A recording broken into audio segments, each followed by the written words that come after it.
Good day, my name is Irvin Clements. I'm the owner of Van Kalker Studios, based in Cape Town.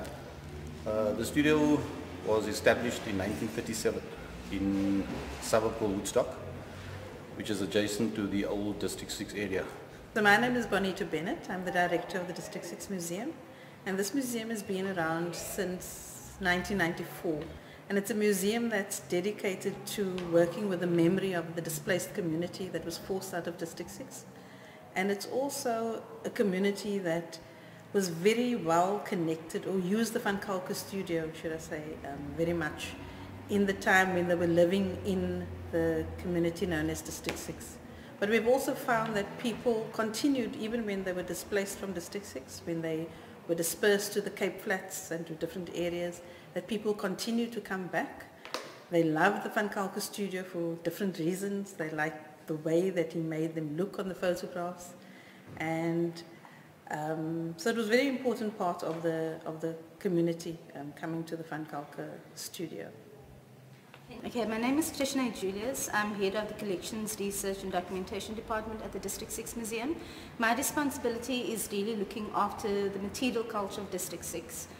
So that is the photographs, images, stories that people have shared with us since the museum opened in 1994.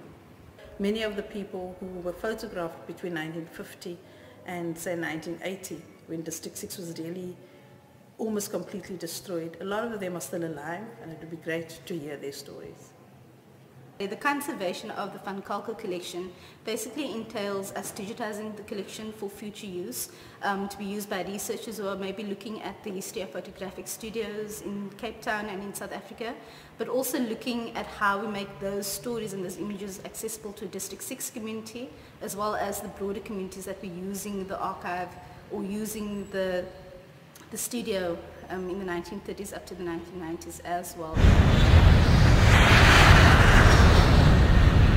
Well, I was born in Cape Town, and I now live and work here in Los Angeles. And there's a personal connection with the project. My family photographs are in there. In fact, the last photograph taken at the studio was of my aunt. And I'm sure my baby photographs are in there as well. So the personal connection, the fact that the value of this archive is of a history of a community, of a collective memories of our people, I think is a tremendous draw. So we find ourselves at a cusp of a transition in technology for photography, from photochemical based technology to digital. Converting the collection to digital form will present a series of new opportunities for using and publicizing these images, while at the same time providing a redundant copy and protection of everything. Digital archives do require a certain degree of constant attention, just to cope with changing technology, some of the issues concerning the particular media that it's recorded on. So these factors do need to be taken into consideration in any sort of a digital preservation project.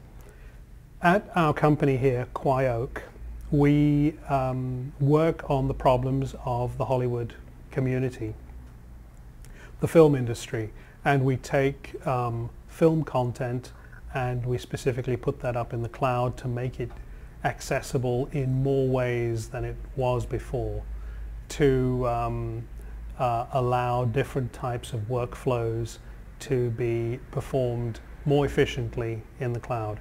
So the opportunity of taking the skill set that we've developed here in our company and give back to my community back in Cape Town is just a tremendous draw. And I'm looking forward to putting all of our energies and making all the resources of Kwai-Oak available to the Van Kalker project. We are actually at a very interesting point where we are about to launch the collection to the greater public, not only locally, but for families that have spread all over the world. And thereby we're looking at acquiring these stories to celebrate the people that originated from Cape Town.